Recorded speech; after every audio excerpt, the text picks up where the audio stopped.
Good afternoon, and thank you for joining us for the LCSR webinar. Today we're going to be going over the LCSR overview and data submission requirements. It's going to be presented by me, Amanda Main from Quality and Safety. We also have in the room Stephanie Sykes, Devapriya Singh Gupta, which is our Registry Data Analytics Manager, King Lowe, the IT Manager, and Lou Meyer, a Data Analyst.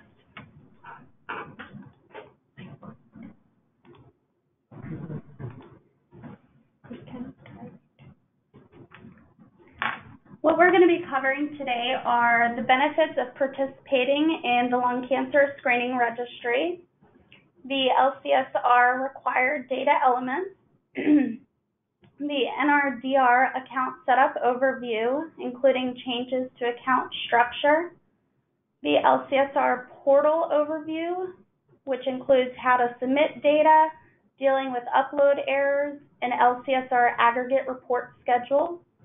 And then lastly, we'll go over some frequently asked questions. Before we get started, we're going to go over a few housekeeping rules. Please feel free to use the chat room box to submit your questions. You may also use the hand raise icon at the end of the presentation, and we will call on you so you can ask your questions aloud. And following the webinar, the presentation will be recorded and posted along with the PowerPoint slides to the LCSR page on ACR's website under LCSR Webinars 2018. Some benefits of participating in the Lung Cancer Screening Registry.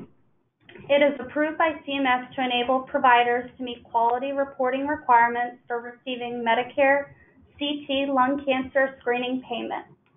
It also monitors and demonstrates the quality of CT lung cancer screening in your practice through periodic feedback reports, and help refines and improve lung cancer screening for everyone. Required data elements include LCSR requires you to submit data from not only Medicare patients, but from all payers. In addition to data elements required by CMS, additional data elements are collected for LCSR participation, but not sent to CMS. In order to approve our registry, CMS assessed our performances as a quality registry and had more requirements than simply collecting the fields for CMS reporting.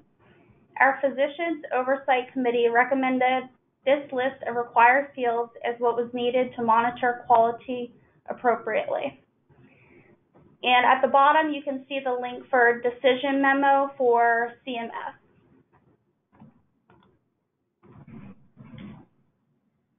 NRDR Registration. With our new system upgrade effective August 18th of this year, your master facility ID was canceled and a new corporate account was created in its place. Corporate accounts were created for administrative purposes only. They do not function as a facility. If you now have a canceled master facility ID and it's a true physical location where patients are seen or was previously submitting data, you need to restart this location as a facility. In order to do that, navigate to the facility information page and click Restart. You'll be redirected to the application page where you will need to click Next or Skip until your application is submitted. Submitted means that all of the red X's have turned to green check marks.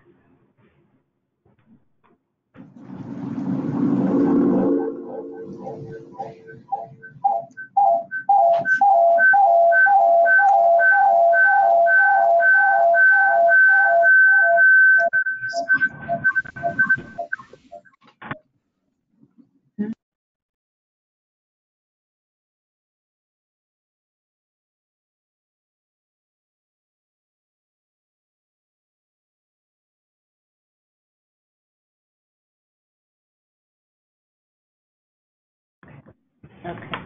I apologize about that. In order to complete a new corporate account registration, there's a few tips that you might need. The corporate account is an umbrella account, as was the old master, and it's for handling all administrative tasks. To add facilities, each location where a patient receives an imaging previously known as a child facility. If you're uncertain if your locations are currently registered, feel free to submit a help desk ticket at nrdrsupport.acr.org so that this can be researched. If you do not see LCSR listed as shown below, you will need to register this facility for LCSR. If your status is submitted, we need a signed agreement or addendum to change the status to accepted. If some facilities are accepted and some are submitted, please again submit a help desk and we'll be happy to help. Here you'll see the new accounts and profiles permissions. Notice again that the corporate account admin is only for administrative tasks or purposes. They cannot submit patient forms, exams, etc. That would be the facility admin, registry admin, or facility user.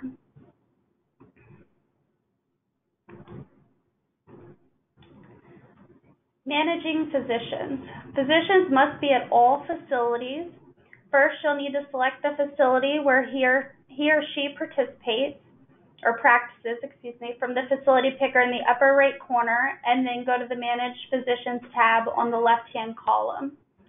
When adding physicians using either method, whether it be manual or a template upload, you must add the physician group name first. And remember, TIN is not required for LCSR. If you do not enter the physicians in the appropriate facility, it will not populate in the drop-down on the exam form. How to submit data. First, you need to determine which method you will use in order to submit data to the LCSR. We have three options: flat file, manual submission, or web-based services. For flat file upload, once you log into the NRDR, on the left-hand column, you'll go to Data File Process Status. For manual data submission, you can use the Accrual tab to confirm your submissions. And web services, you would use Transaction Status. This is not going to be our main focus. However, I do want to touch base while we're on this, how to submit data through the LCSR. For flat file submission, it's basically a converted Excel text file. Rather than entering one exam at a time via manual data entry, you would upload multiple exams at a time using the batch data file upload process. You can find the Excel template by searching LCSR upload template. Please note if you do not fill out a certain field within the Excel file, such as the follow-up information round in columns BR through CF, you should not delete the empty columns. When you go to save, the file creation is time-stamped. It must be saved in such format that it reads LCSR_exam _ 4-digit year, 2-digit month, 2-digit day, hyphen 2-digit military time format, in hour, 2-digit minute, and 2-digit second. If the file is rejected under the LCSR page on NRDR, go to Data File Process Status, as seen in the picture to the right, and in red you'll find a list of 4 actions that say either download data file, delete data file, download and log file, or show log file. You can click on these and it will indicate what the error is. For example, if you've entered 1 digit too many for the Social Security number, it'll bounce back because of the format. You can reload the file and the corrected elements will override the original submission for that particular column. If the record is rejected, none of the data elements from the original submission are saved. There's nothing to override. As you may know, CMS has started using new Medicare beneficiary IDs to all Medicare recipients on April 1st of this year, which we are now accepting. The risk in trying to submit old MBIDs in the new MBID field is you submit a patient with the old MBID in that field, then the patient comes back with their new ID and that is uploaded. The data will store them as two different patients because there has been a change to the data identifier. In addition, if you include a social security number or other ID for that patient, the record will reject with a duplicate patient record error, and the patients would have to manually be merged by the site receiving this message. And lastly, remember when your computer must be configured to use a vertical bar before beginning to enter exam information. For manual submission, this is using our web accessible exam form, which we'll go over later, for facility level aggregated data.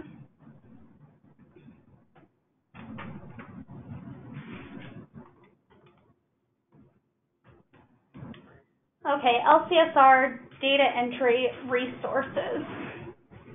The LCSR data dictionary describes all of the data elements for the lung cancer screening registry, including whether or not a field is required and what responses are valid. X out of this screen for just a second so you guys can see the data dictionary. If you guys go in to enter an exam and have a question, you're not exactly sure what we are requiring, you guys can utilize this tool and it'll break it down.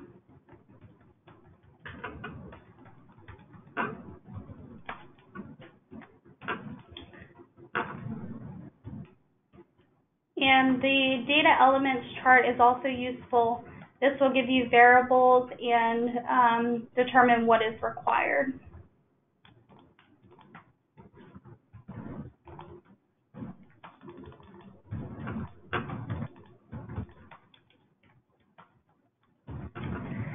All right, now we're going to go over the exam form.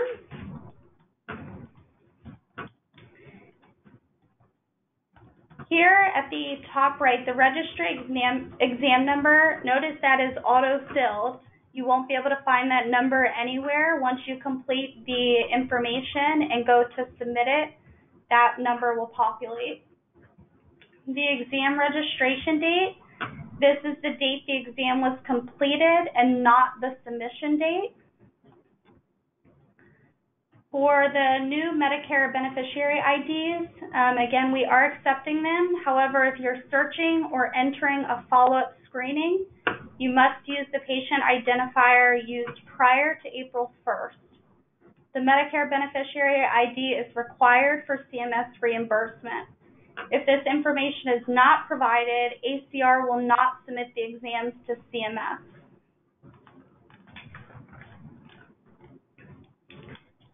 Something else I want to touch base on is the smoking status. According to CMS decision memo, cigarette tobacco smoking history of at least 30 packs a year, 30 packs per year, or years, 30 pack years, sorry. That's 1 pack year, meaning smoking 1 pack per day for 1 year. For example, 5 packs per day for 6 years would be a qualifier. The CT scanner, you must first add this scanner to the Manage Scanners tab in the left-hand column on the NRDR page before it's going to populate in the drop-down. And a couple more things. The screening CT radiation exposure for the CTD vol, that's the amount of dose generated by the scanner or radiation emitted by the scanner. And again, if you guys have questions, you can either submit a help desk ticket or refer to the LCSR data dictionary. And then lastly, at the very end, this is going to ask for the name of the person who completed the paper form. You can change this, and we do get a lot of questions about this. You can change the name of who completed it. However, you cannot change whoever submitted it. This refers to whomever originally began the registration. Once you go to submit, I'm sorry, Amanda, this is Devapriya. I am here. I'm seeing a lot of questions that people cannot hear us. So could you please respond if you are able to hear? I am not sure if it is for some people or all of you. Could you please respond? Okay, so thank you so much. So I see that a lot of people can hear, so we are good. If you are not able to hear, please log back in, get out of the webinar and log back into the webinar again. Hopefully that will fix the issue. Amanda, sorry for interruption. That's okay. I do see a question asking us to review this form again, so I will go over that briefly real quick. Let's scroll back up to the top. Again, this is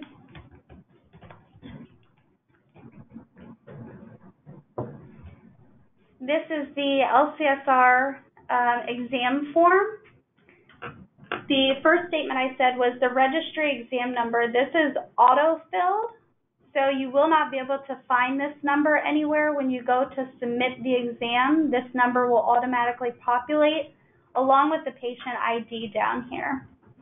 The exam registration date, this is a date the exam was completed and not the submission date. Going back to Medicare beneficiary IDs, again, we are accepting the new ones. However, if you are searching for or entering a follow-up screening, you must use the patient identifier used prior to April 1st. The Medicare beneficiary ID is required for CMS reimbursement. If this information is not provided, ACR will not submit the exam to CMS. And keep in mind, everything with an asterisk, that is what's required. And then scrolling down, the smoking status. Again, this pertains only to cigarette tobacco smoking history of at least 30 pack years. That's 1 pack year, meaning smoking 1 pack per day for 1 year. For example, if you smoke 5 packs per day for 6 years, that would be a qualifier. And another common question is the CT scanner. It's not populating in the drop-down. You have to enter your scanners using the Manage Scanners page in the left-hand column of the home screen before it will pop up in the drop-down. The CTDI vol. Most of you probably know, but this is the amount of dose generated by the scanner or radiation emitted by the scanner. And if you can't remember everything that I say, you can either submit a help desk ticket or refer to the LCSR data dictionary. And those links will be provided in the slides once they're posted to the website. And lastly, for the LCSR exam form, the name of the person who completed the form can change. We do get this question quite often. Again, you can change the name of who completed the form. However, you cannot edit who submitted the form. This refers to whomever originally began the registration. Once you go to submit the form, there is a history button at the bottom, and that will tell you whoever has had access to that form. All right. Exam search. The table at the top, if you wish to edit an exam that was previously saved or submitted, you can find the exam form by selecting Exam from the LCSR Data Collection menu. A table of the exam will appear as shown in the screenshot at the top. You can select the exam directly from the table by clicking on the red exam number in the far left column. And the chart at the bottom, if you receive a message that says something like patient already exists or duplicate record, you can use the search function by clicking the button to open the search filter as shown in the screenshot at the bottom. You can enter the criteria and click search and click on the desired exam number in the first column to open the form. If you're trying to enter an annual exam, select Register New Exam from the NRDR page and use the purple search bar to search for the existing patient. If you're trying to enter a follow-up, for example, a 3 to 6 month biopsy, additional imaging, or surgery, then you have to go to the exam form, scroll to the bottom to section B, and add the follow-up information to the patient screening. All right, available reports for the LCSR. We have the Accrual report and the LCSR quarterly aggregate reports, which include the PDF report, the Excel report, and the corporate account facility report. This used to be called the Master Child report for those of you who have been with the LCSR for a while now. The LCSR accrual report. This can be a little tricky. The accrual report shows the total number of exams per facility that have been registered, canceled, and completed at the user's facility, as well as the number of exams in progress. You can also confirm if your data was submitted using the exam tabs from the home screen. Under the exam status, it will either say completed or in progress. For example, in the picture to the right, I have inputted a range of 1 to 10. The product report, which will appear in a new browser, will be the number of cases you have at your facility between 1 and 10 exams registered. This report is not designed to put in a date range. However, without entering any dates, this also provides you with a total number of exams that have been registered, canceled, and completed at the user's facility, as well as the number of exams in progress. Even though it won't generate a report because you can't filter by dates, it will not break it down by month, quarter, year, etc. Here is a picture of the quarterly aggregate reports, what they look like before you download them. I do also want to point out, right now you cannot download aggregate reports at the corporate level. We have in error removed aggregate reports at the corporate level in the portal. The aggregate reports can only be uploaded and downloaded to a particular facility ID and not to the corporate account ID. We are working to have this function reinstated and should hopefully be available during our next upgrade in coming weeks. Here are some deadlines for reporting periods for the aggregate reports. Notice we run on a 3-month cycle. Again, it's quarterly, so January through March. And the submission deadline is April 30th. So you're always given 30 days after the deadline to submit data. With that being said, a lot of tickets have come in regarding the data submission reminder emails. I do want to point out those were just meant to serve as a reminder that we are nearing the end of the reporting quarter and you have 30 additional days to submit data in order for it to be included in this quarter's aggregate report. Any data not submitted by the deadline will be included in the next quarter, the fourth quarter's report.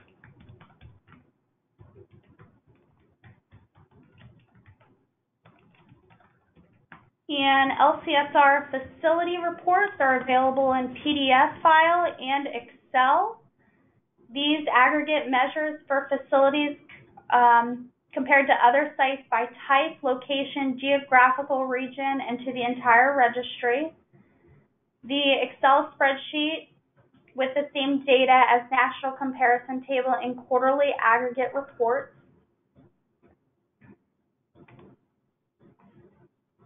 And corporate reports are Excel reports.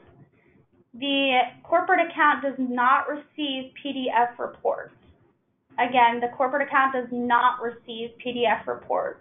For each corporate account, an Excel spreadsheet comparison report is available that shows the facility level measures for all child facilities, which are now regular facilities, side by side. And lastly, we're going to go over a couple questions. I think there's about 7 or 8 of them. These are common questions that we get regarding the LCSR. The first one is, why can't I see any reports when trying to export lung data? It's likely that if you're not transmitting data, it's because you have the corporate site selected in the facility picker in the upper right corner. First, make sure you are selecting the child facility in the drop-down in order to perform the export. If this still doesn't work, please feel free to submit a ticket and we'll take a look at it. When trying to enter a patient, I receive a pop-up stating duplicate case. I attempted to cancel the exam and re-enter it, but it still won't accept the data. And this is kind of what we were going over before. It's likely because the patient has already been entered into the system from a previous exam. In order to check, once you've logged into the NRDR, select the Manage Patients tab from the menu on the left of the page and use the filter to search for the patient in question. If you're trying to enter an annual exam, select the Register New Exam from the NRDR page and use the purple search bar to search for your existing patient. If you're trying to enter a follow-up, again, this is 3 to 6 months biopsy, additional imaging, or surgery, then you need to go into the exam form, scroll to the bottom, and expand Section B, and you can add the follow-up information there. With that being said, I have had a few customers asking too, well, where do I add the CTD, IVOL, and patient's height and weight? You have to expand Section A on the exam form, and that's where most of the detail is going to go. Section A will say general. Do exams need to be entered into the registry if a patient had a scan for something unrelated a few months after their initial exam? And the answer to this is any follow-up exam cannot be submitted to the LCSR if the screening that preceded it was performed at a facility outside of your healthcare system. If the follow-up was performed inside your healthcare system, but at a different location, you can provide the follow-up exam information to the facility that performed the screening so the two are matched. Next, can we request for an extension for submitting LCSR data? And we already discussed this, but again, you must have your data submitted to the facility 30 days after the end of the quarter in order for it to be incorporated in the current quarterly reporting cycle. Anything submitted after that deadline will not be incorporated until the next quarter's feedback reports. Should we include the SCOUT for CTD IVOL? If possible, please exclude it. The data element should be focused on the actual CT scan itself. And I do want to apologize because we have told some users to include it. However, we have heard back from the committee and they have asked us to exclude it if possible. Why is my lung-rad score not an option? The best advice is you have to round up to the next closest score that's available. So if the facility has ACR lung cancer screening center designation, then the reconstructed slice thickness must be less than or equal to 2.5 millimeters.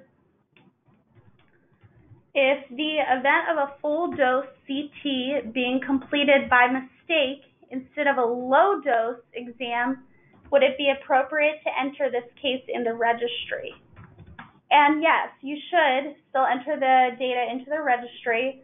The registry is not for collecting information on all exams where the purpose of the exam was screening.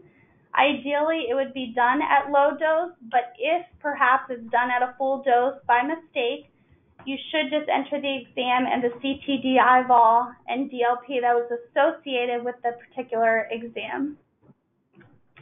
And lastly, as patients get a screening and have a normal screen, but ultimately come back for a repeat screen, How do we log a change in score? It should be entered as a new screening. For example, the patient will have one screen with 2F and another with 4B. If you have any additional questions, please submit a help desk ticket at nrdrsupport@acr.org. You may also click on the NRDR support tab at the bottom of the home screen before you log in to get to that. Thank you. Thank you, Amanda. And there are many questions in the question box. I'm going to read through those, and one of us will answer. So the first question I have was, I'm having a great deal of difficulty getting the radiologist info uploaded on the back end. We cannot complete entering patients into database without the radiologist info. Who is responsible to upload that information?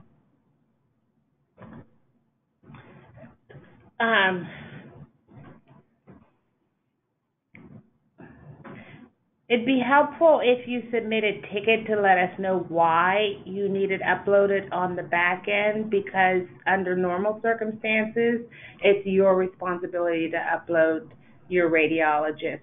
And you can do that on the Managed Physician page. If you have more than a couple of radiologists, we strongly encourage you to use the template that's provided. At the top of the page, there's a prompt for you to click here. The word here is a hyperlink, and if you click on here, it will open up a template for you to submit your radiologist there. Just a caveat that you have to list each facility ID per line per physician. So if you have three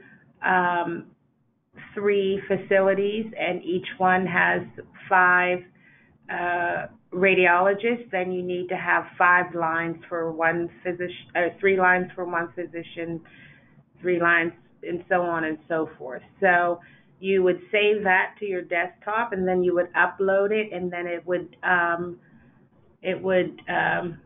dump into all of the registries that you checked off. But just to answer your question again, we would have to have a reason for doing it on the back end as opposed to you doing it. Okay, thank you. So the second question is, can we use REDCap to transmit data to LCSR? Okay. Yeah, REDCap is a certified vendor. Anyone know? I am not sure what. If you could submit a ticket, because we're not real sure what REDCap is, it's unfamiliar to us. But if you're speaking of a vendor and you're interested in doing and submitting your LCSR data via web services, we'll be happy to help you figure that out. Okay. What did you say about overriding a rejected patient? Override. Lou, do you want to answer? What we do about overriding a rejected patient? Is it? I would, and this, I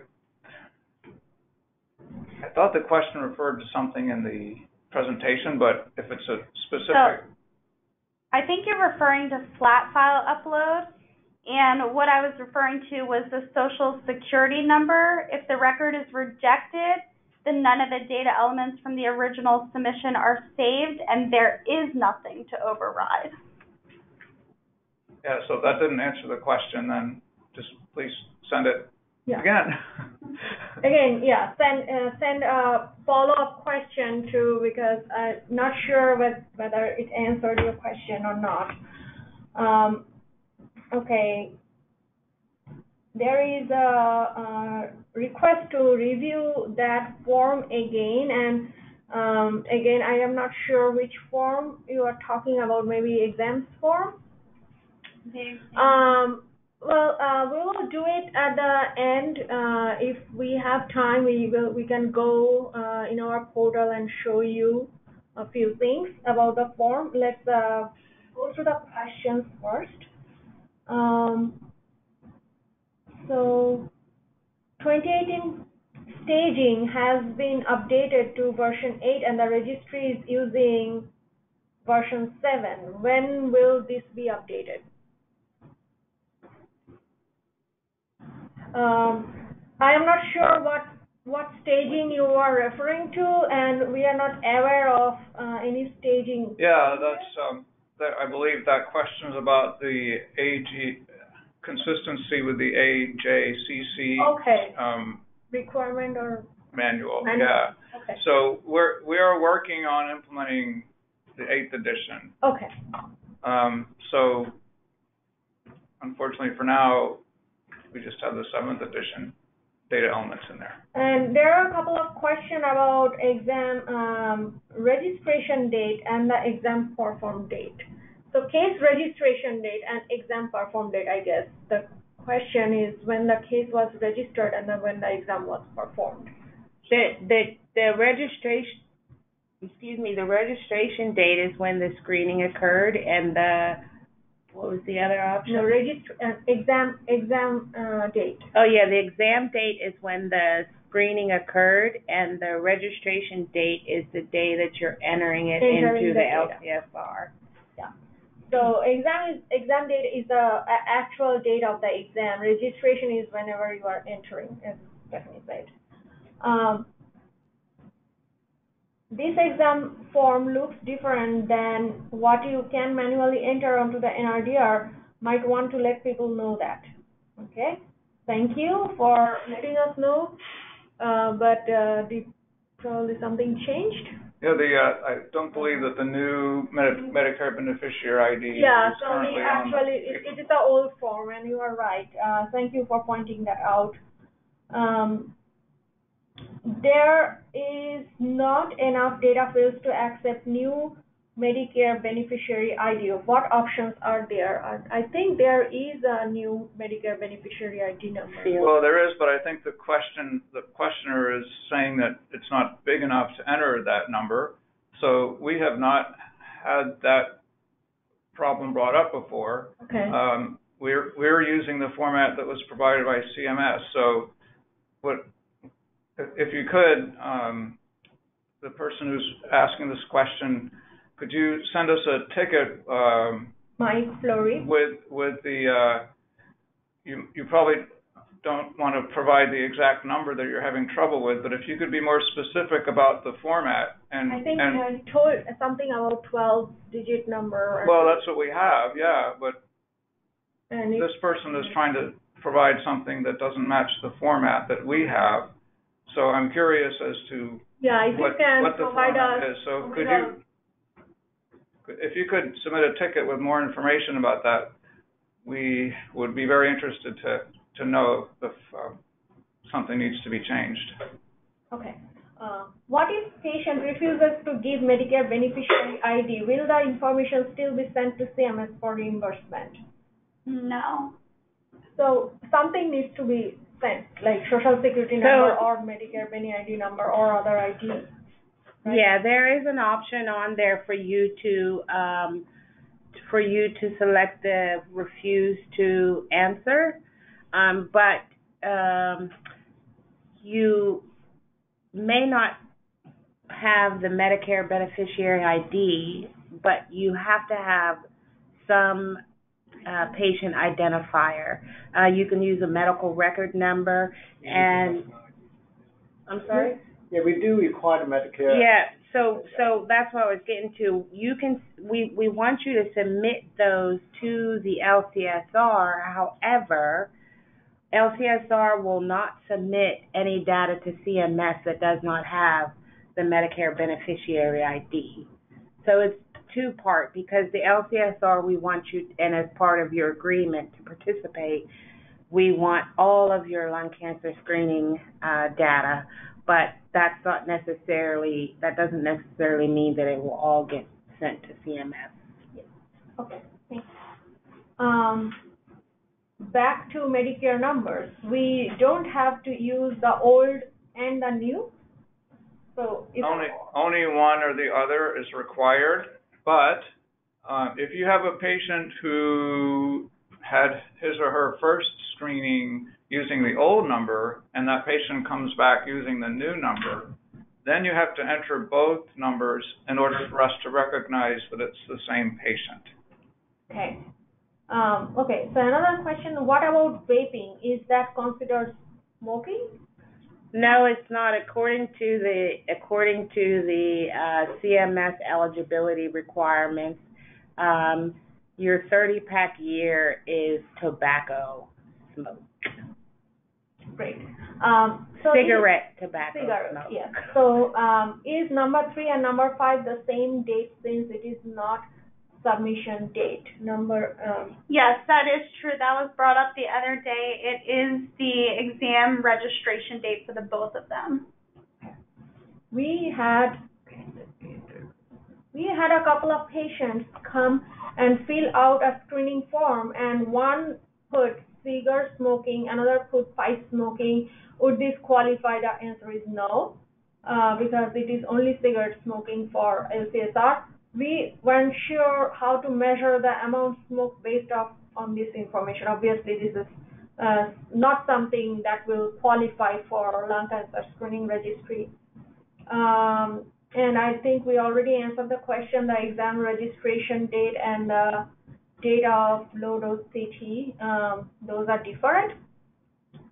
Another question, I use a program to upload data to the registry, and I have never needed to enter the NRDR beneficiary ID number. Does that mean CMS doesn't reimburse the patient or our facility?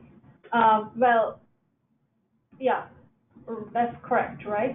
Yeah, so if the record that you entered does not have the Medicare beneficiary ID, that piece of exam record will not get sent to CMS. Okay. How were they able to upload it and send it without ever having to enter it? That's just something they overlooked on their end. So they can resubmit the same exam record and with the and then populate the Medicare beneficiary ID in the file, and the record that you uploaded will get updated. Okay. If a patient quit smoking 14 years ago and qualifies now for a screening, then come back in 2 years after 16 years of quitting, does he qualify? No, the second one will not qualify for reimbursement. Okay. Is there a way to permanently delete a canceled exam? No, you cannot cancel. You cannot permanently delete. You can cancel. We never delete exams that have patient data in them, but the answer is no. You can cancel an exam. You cannot delete an exam. Okay. If MD orders CT and patient does not show for CT, do we still put in a registry? The answer is no. If you do a screening, then only you can enter the data. If you do not do screening, then you cannot just put radiology orders. You have to do screening in order for or enter the patient. Is there a specific minimum amount of data that must be submitted before each deadline? No. You submit whatever you did. Is there any info out there to educate physicians on the shared decision-making visits that are required? I believe we have shared decision-making tools available in our website. And yeah, that's the link is included in the slides, and that'll be posted to the website after the webinar. And a few people already have asked this question. The link to the slides and the recording will be posted, and for all attendees, we will send out the information where we have posted this once it is available. So if a patient has a low-dose screening and is non-Medicare, and then they reach the age of Medicare, does it make two accounts for that patient? Since you do not have a Medicare number, then you get a Medicare number. In that case, you would be populating the other ID field, which most facilities use that for the MRN. So presumably that number would be the same for both of those screens. So on the second screen, when the patient is eligible for Medicare, you should fill in both the other ID field and the patient's Medicare beneficiary ID. Okay.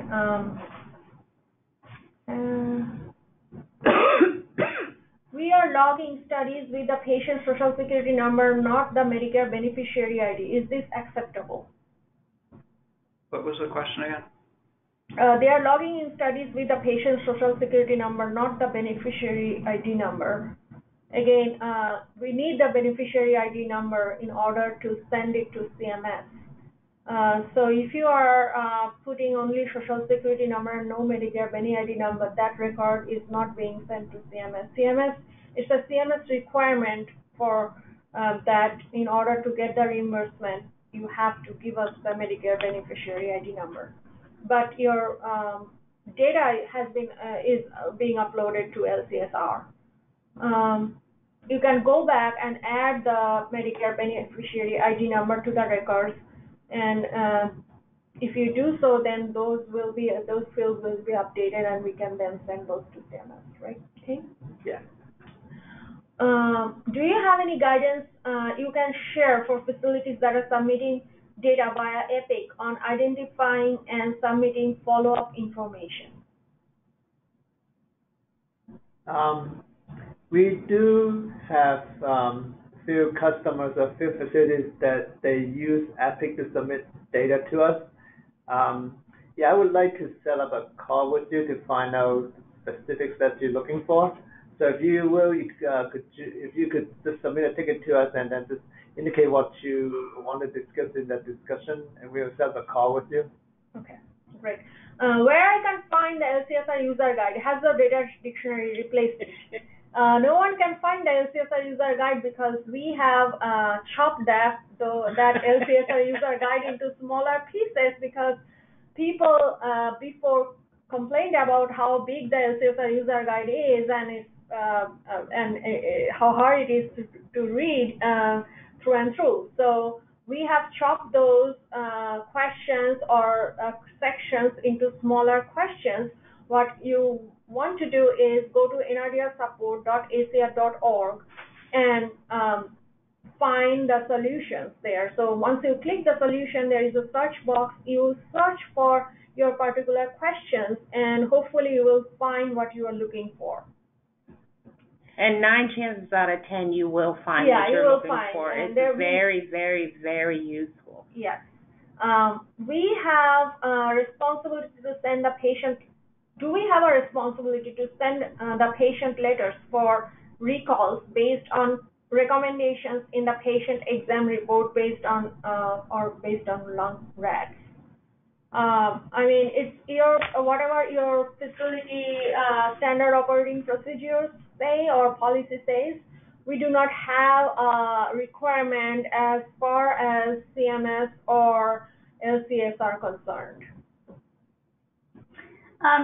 To expand on the lung rads, I do want to mention we had a question: is a repeat scan after an initial lung rad score of 0 to be entered as a new exam or a follow-up? And keep in mind that lung rad 0 is an incomplete exam, so you will have to enter the original exam as a normal screening for the lung rad 0. When the patient comes back for a repeat scan, the study is now complete and has a proper lung rad score, so it's going to be entered as another exam. Okay, there is another question. I do not understand the answer to question number 3.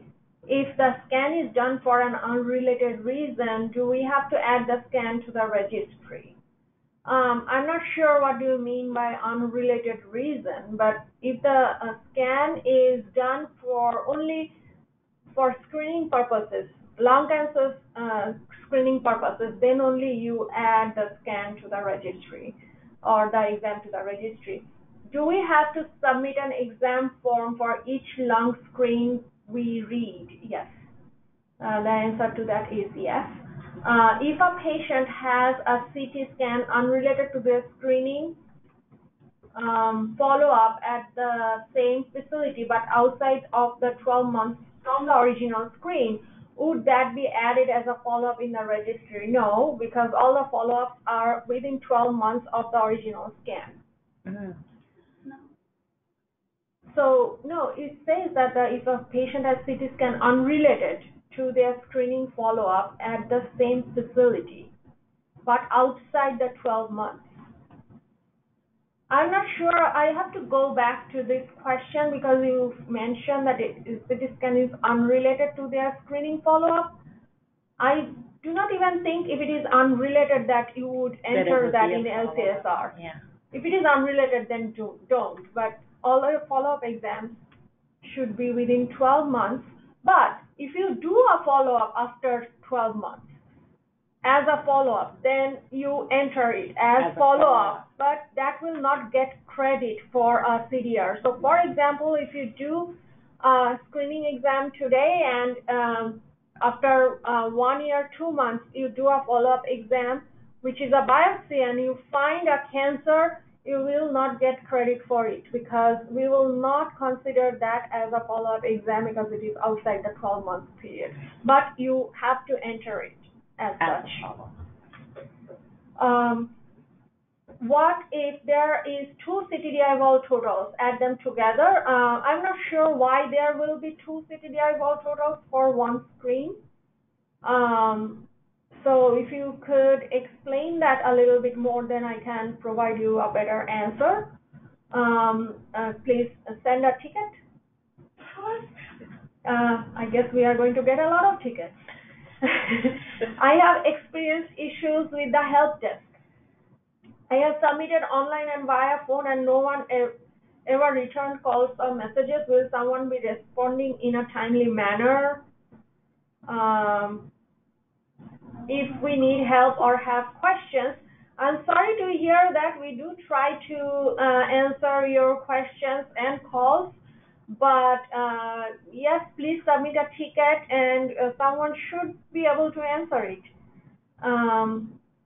So I don't know how to answer that question, but I'm sorry to hear about your experience.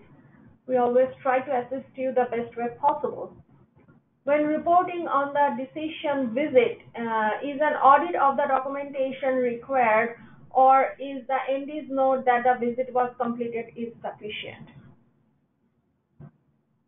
Could you repeat the question? When reporting on the decision visit, whether shared decision making was done, decision was done, is an audit of the documentation required, or is the MD's note that the visit was completed sufficient? The note that the note that the decision was discussed is sufficient. Yeah. So just the visit was completed means like if the MD's note mentions that the shared decision making. If the MD noted in the patient's record that he performed the shared decision making, then that will suffice. Scan time duration versus rotation, which is correct on exam form. And say it again. Scan time duration versus rotation. I don't think that that's a required field. We have to go back and look at this. Someone asked me that the other day. What if I don't have the child facility ID? We can always help you get it. Just submit a ticket with or call us or give us a call, and we'll help you look that up. And if this is Stephanie, and Amanda and I would like to know if you all think that we should have another webinar fairly because soon. If you could let us know in the question box if you'd like to have another webinar, then we'll go ahead and try to schedule one soon. And in the email or ticket, if you would like something specific to be discussed, then just let us know. We will try to incorporate those as well. There are a lot of questions still pending. We will try to answer those questions by email, but we might not get through everything today, but we will try.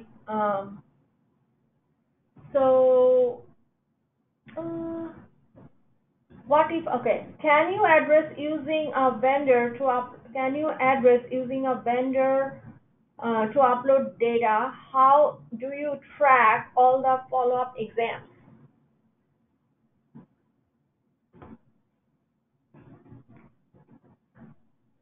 So the follow-up exam, if you upload a file with the follow-up exam, we'll go by the patient identifier to search for the previous exam record and then tie the follow-up to that record. Not sure if that answers your question. So. Again, send a ticket to King. I mean, to NRDR, and we will assign it to King. Regarding reconstructed slice thickness being 2.5 millimeter or less, does it mean it's okay for the original scan to be 3.75 millimeter slice thickness?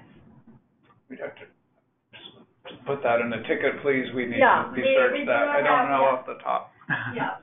I think it's referring to something we mentioned already about what we mentioned, something the ACR criteria.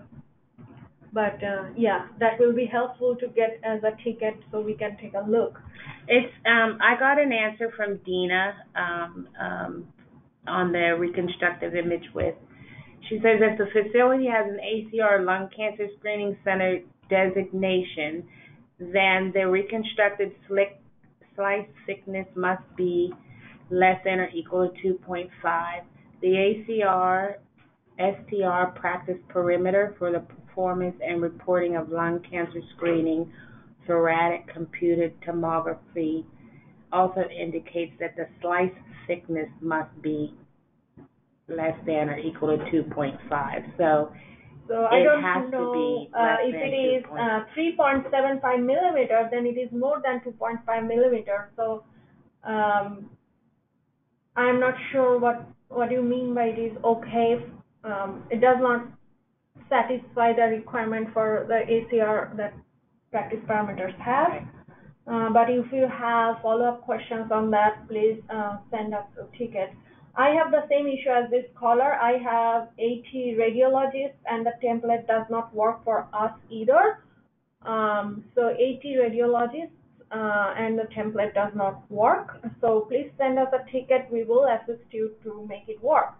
And there is, he also says that I have 37 child sites, again, like big volume facilities.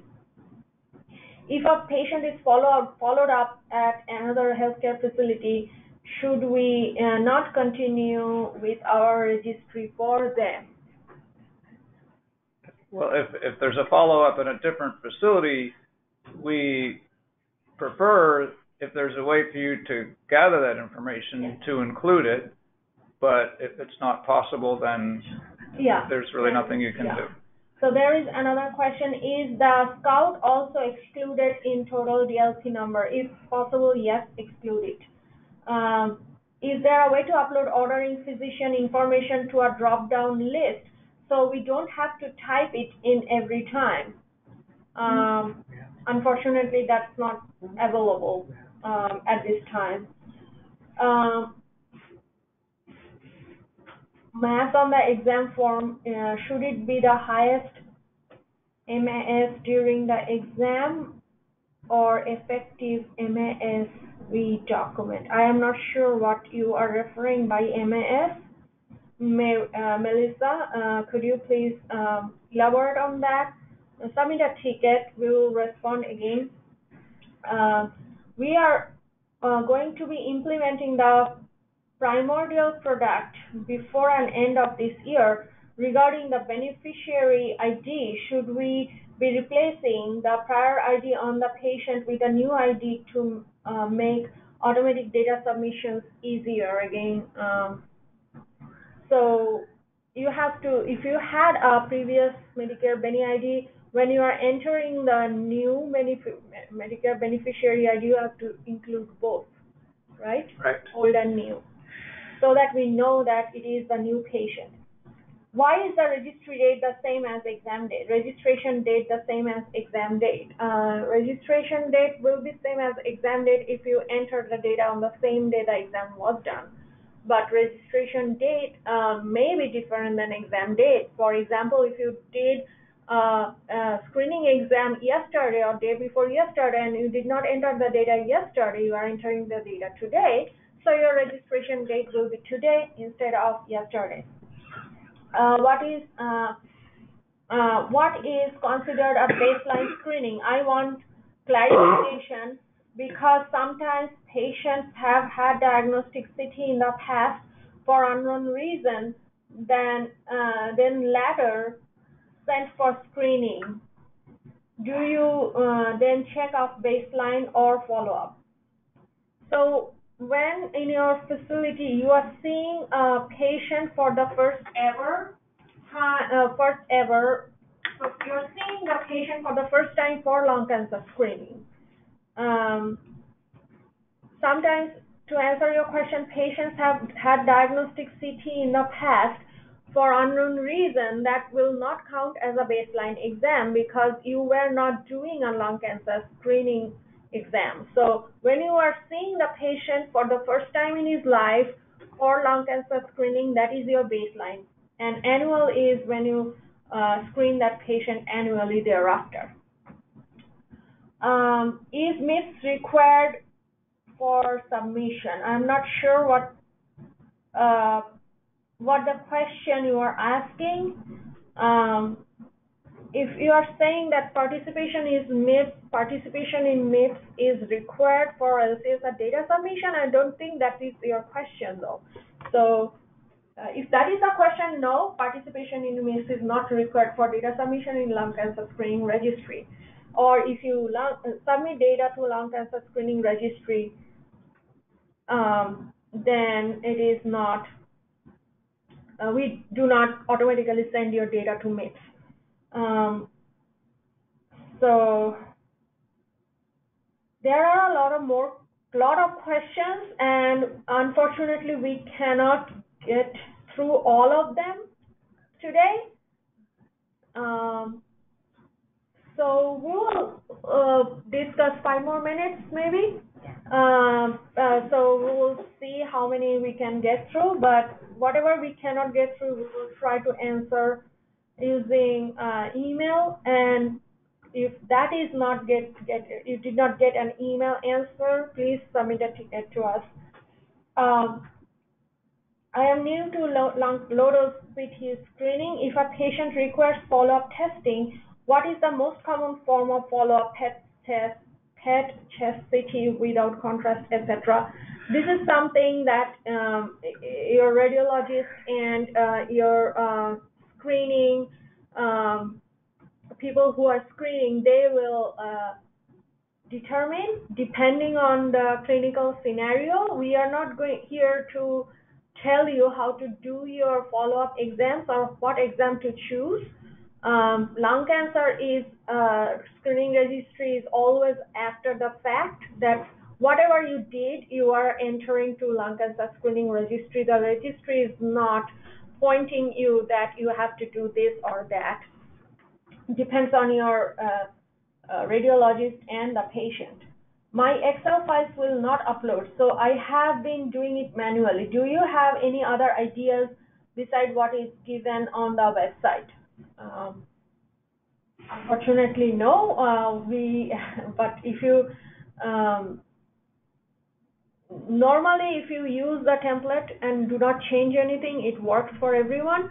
That is to say that, not to say that there are not any hiccups. So if you email us or create a ticket when you are not able to upload the Excel files, we can take a look why it is not, what error it has. If the Medicare beneficiary ID is required for ACR to submit the case, then why there is the option to check none, refuse to answer? None makes sense if patient has commercial insurance, but refuse to answer implies entering the ID is optional for beneficiaries. Our database vendor built the flat file template for upload directly from the database and never told us that we had to put the Medicare ID. So the purpose of the lung cancer screening registry is to capture the screens of all patients, and they don't all have Medicare beneficiary IDs. There's also cases where they have them, but they don't want to provide it. They don't want it to be reported. So we have that refuse to answer to indicate that an effort was made to collect the information, but either it didn't apply or the patient refused to answer. Yeah, and for the CMS submission of the data, it is a CMS requirement, not a ACR requirement, that you have to provide Medicare beneficiary ID number in order for the reimbursements be done or paid for the screening exam. And so there is a distinction, even though ACR, your data is being submitted from ACR, but we did not put that requirement. That is a CMS requirement. At one point, you were going to allow submission of all sites under one Excel spreadsheet submission with all facility sites. Will you be implementing this anytime soon? Yes, in our roadmap, but unfortunately, we do not have a release date for that request yet. Okay, so it's coming, but we still do not have it yet. New to this position, have historical lung screening that we want to include in registry. Is it okay to flat file all data versus just a quarter for the first time? In addition, you mentioned key points of flat file where I can find this information on the website. So flat file upload, please go to nrdrsupport.acr.org and go to Solution Center and type in flat file upload for LCSR. You will be able to see the template.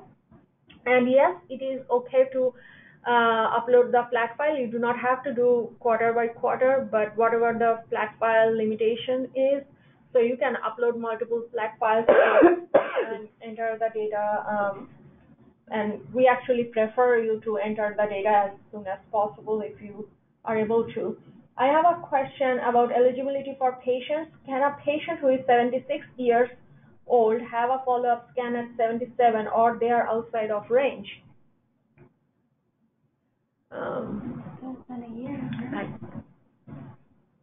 Well, we have to go back and look into the appropriateness screening criteria, and it should be in the data dictionary, right?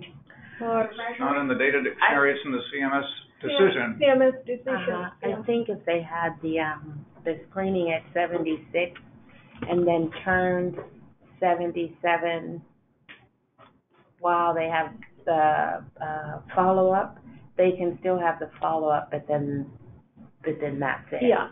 So, and also, as I always say, if you did screen the patient, then you enter the data. So, do I have to have patient's Medicare number or Social Security number? As we said, if you have the Medicare beneficiary ID number, that is the best bet, because in that case, you are covering for registry as well as CMS reimbursement requirements. Oftentimes, I only have access to last 4 digits of Social Security numbers, so do I use refuse to provide Social Security number option in this case? You can always provide the Medicare beneficiary ID number. So definitely do not enter the last 4 digits of the social. Just indicate refuse to enter Social Security number. Yeah, so if you enter last 4 digits, it will not take it. Either it will take it or it will misidentify the patient. So, okay, so why a patient is rejected this is response to previous question. Why a patient is rejected, there are many reasons for that. If there are duplicate patients, then that will be rejected, one of the reasons, and there are other reasons. A lot of times if the patient is rejected, it's just because you, like if you didn't answer all the fields that are required. Even if all the answers that you did provide are correct, if you missed something, no matter how small, and it was required, then the record will be rejected. So when you see a rejected exam, the first thing to do is to open that exam up, go to the exam form, open the exam up, review the exam carefully, making sure to pay attention to all fields that are required. And if at that time you still can't resolve the issue, then you can submit a ticket to us and we can take a deeper look into it for you. So if a patient has a CT for completely unrelated reason, emergency room visit for trauma, would it enter to the registry? And the answer is no. I enter our patient's MRN and patient ID in registry. When entering the patient's annual screening, I did not notice that patient is a duplicate. Are those records as yeah, so if you annual screening, I did not receive notice that the patient is duplicate. So if you did not receive a notice that the patient is duplicate, yeah, so I'm not sure how that happened. You should receive a note pop-up that the patient is duplicate. If it is not, then chances are you enter the patient name a little differently or some other information differently, and yes, that will create a duplicate record for the patient. Well, it could be that this person submits data in a flat file, in which case the second record would just overwrite the first. Yeah, so that is another possibility. Also, if a patient is 54, do they have to wait for their birthday to become eligible? I guess yes. We don't provide patients Medicare ID information on we send to CMS. What about third-party Medicare providers? So, yeah, even third-party Medicare providers, you have to enter Medicare beneficiary ID number. I don't know what is third-party Medicare providers. I think that they're talking about like Medicare Part B or Humana. Okay, so but those are also other. Those are Medicare. What is that called? I know. Medicare Advantage. Yeah, Medicare Advantage. Those are Medicare Advantage, and so you should still have a Medicare identification number associated with those. And there is, and when you get to that part on the exam form, you are able to indicate what type of insurance you're using, and it can be a multiple. You can check all that apply, not just one. I have only been entering follow-up during the year if they were recommended by prior screening exams. So if you have done other follow-up exams, then you should enter those as well. What if there is no information on height and weight? Is there still an unknown option?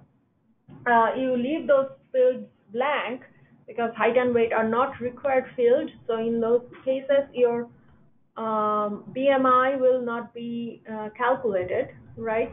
I thought you used a 9. Yeah, they are required. They're required? I think they are required. You just enter 999 now. Okay. So thank you. Sorry about that. After performing my scan, the exam form is the only item that needs to be submitted, correct? So after performing your scan, you first do a case registration form. No, just the exam form. Is this the exam form? We had the case registration form. That was way before. Okay. Yes, you're right. We used to have 2 forms, but we used to have a case registration form and an exam form, but now we just have one exam form, which is why you have to make sure that you click on Section A, General, because you'll fill out we get a lot of people that call in and say, I submitted my exam, but it won't allow me to save or submit. And when we go in and look at it, it's because you opened up the exam form and you filled out the top portion, but you failed to expand section A, general. And then there's a whole other part of the form that you didn't fill out. So you have to go in, fill out the top part, expand section A, general, and then complete the remainder of the form and submit it. Okay. Can we go back to the question about height and weight? Yes. We've implemented an unknown flag for those fields. So don't enter anything in height and weight, but click the unknown option for those two. Thanks, Lou. How we should handle the staging while the registry is not the same as current version?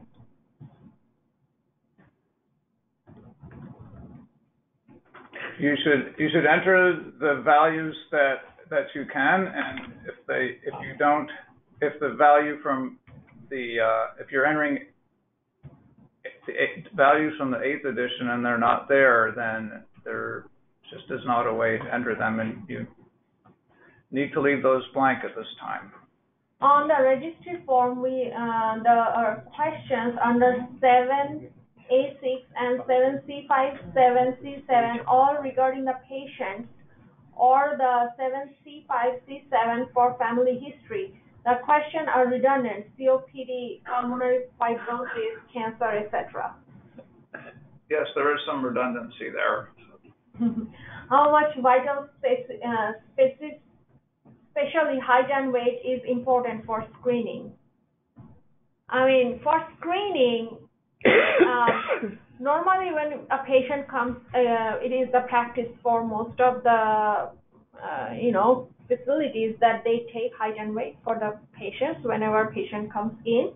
I cannot comment on how much vitals are important, but it is, if a patient is a sick patient, which is like BMI is higher, then normally it is required to use more CTDI wall or higher exposure to get a diagnostic image. It does have some importance of how much radiation you are giving in, but again, you enter whatever you collect, so you don't enter just because LCSR asks you to do so. LCSR is always after the fact, because in some cases height and weight are not in the data to add in exam and submit to LCSR. If you don't have, there is an unknown field, as Lou commented. Make sure you aren't adding any dashes with the new number.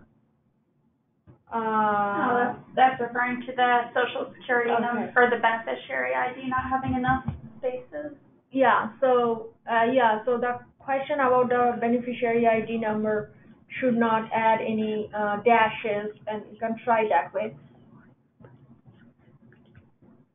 Please say slowly where to find the slides. So we will send you an email with the location of the slides and the recording of the webinar when it is posted, and you will be able to follow the link to find the slides when we post it.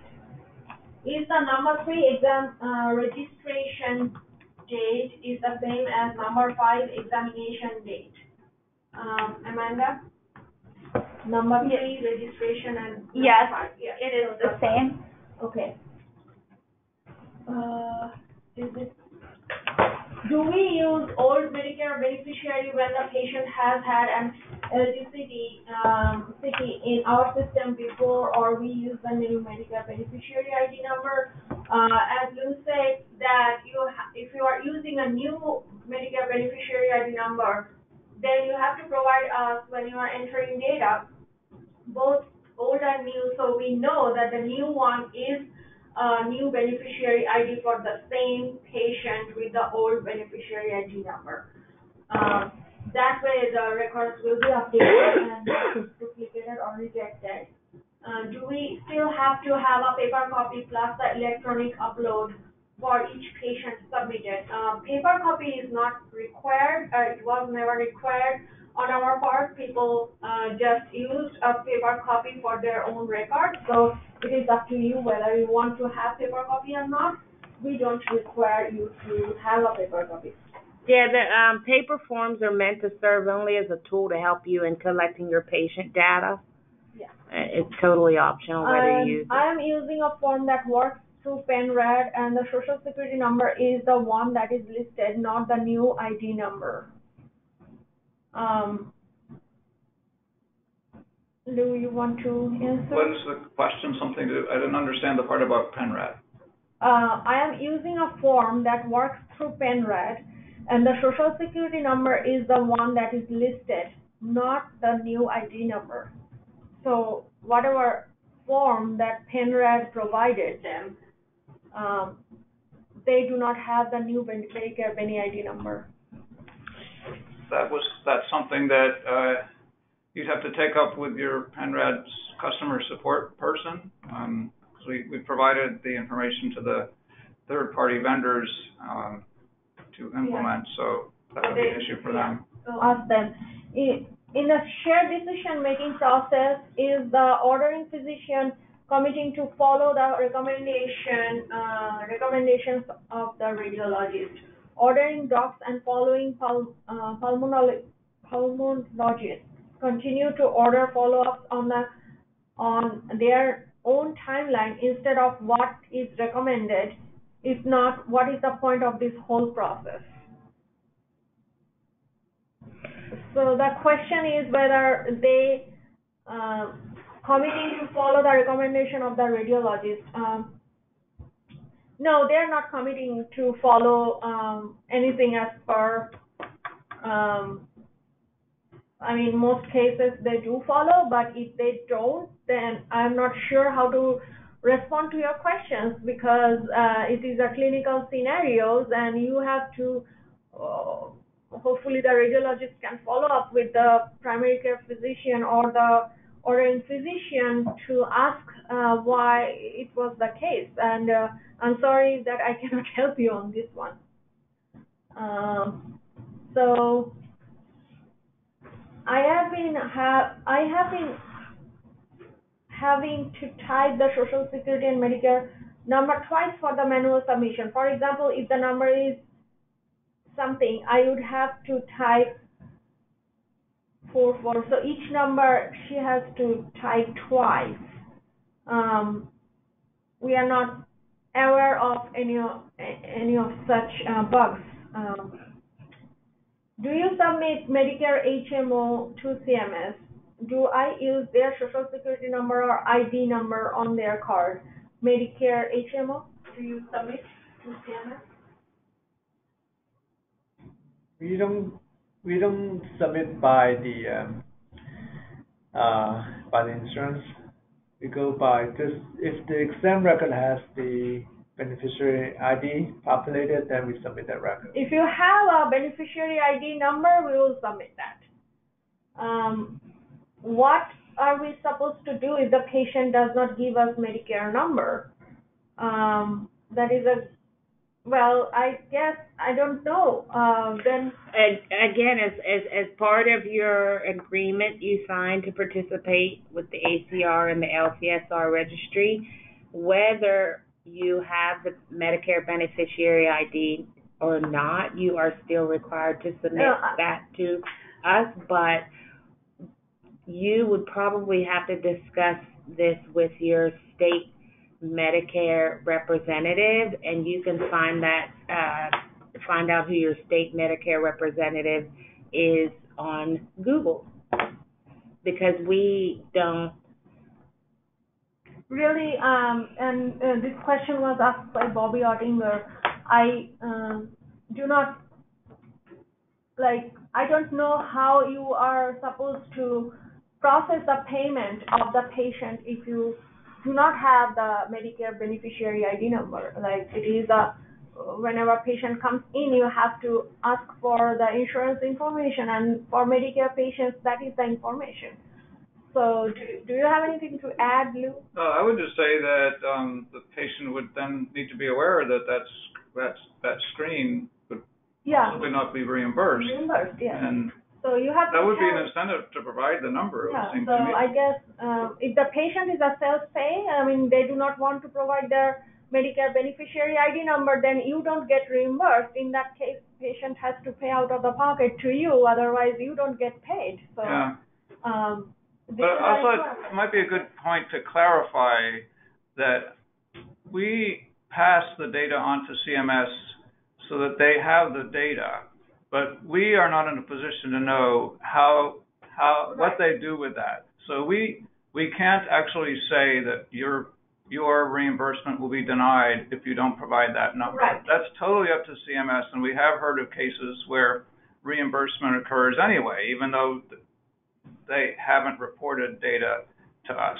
So, but at the same time, that does not. If you do things then that is going out of the guidelines or requirements that CMS has posed, and if we do not know when CMS and how they do an audit, right. And if they do an audit, you have to give your proof of the records, and we can't help in that situation. A patient must give us their Medicare ID number, as we just discussed this question. What about cigarette smoking? Does that count? No. Is the social security number required for CMS submission? No. So most of our patients do not have Medicare, so their data is not submitted to CMS. Yes, if their data is not submitted to CMS, a lot of them have a senior plan, but they do not have a Medicare beneficiary ID number. As we discussed, if they do not have Medicare beneficiary ID number, their data is not submitted to CMS, right? Must the institution participate in MIPS? No. MIPS is different. If you choose to participate, then you participate. It has nothing to do with participation in LCSR or submitting data to CMS for reimbursement purposes. The instructions state differently. The exam registration date says it should be the date you enter the information. Yes, the exam registration date is the date when you should enter the information. Exam registration date, and exam date is or study date is the date when you have performed the study. So it's already half hour past our webinar time, and we appreciate your patience with us. And we still have a lot of questions that were not answered, but hopefully it was helpful to you. If you want and you think that is going to be helpful, we can have just a question answer session with you, where we can discuss all the questions, where you can actually ask questions using phone or chat, and we will try to set up something next week, and we will try to answer these questions via email if we can. If can't, please hold on to your questions and ask us next week. And thank you so much again for your participation, both in the webinar and in LCSR. We appreciate you being a valued customer of NRDR. Have a great afternoon.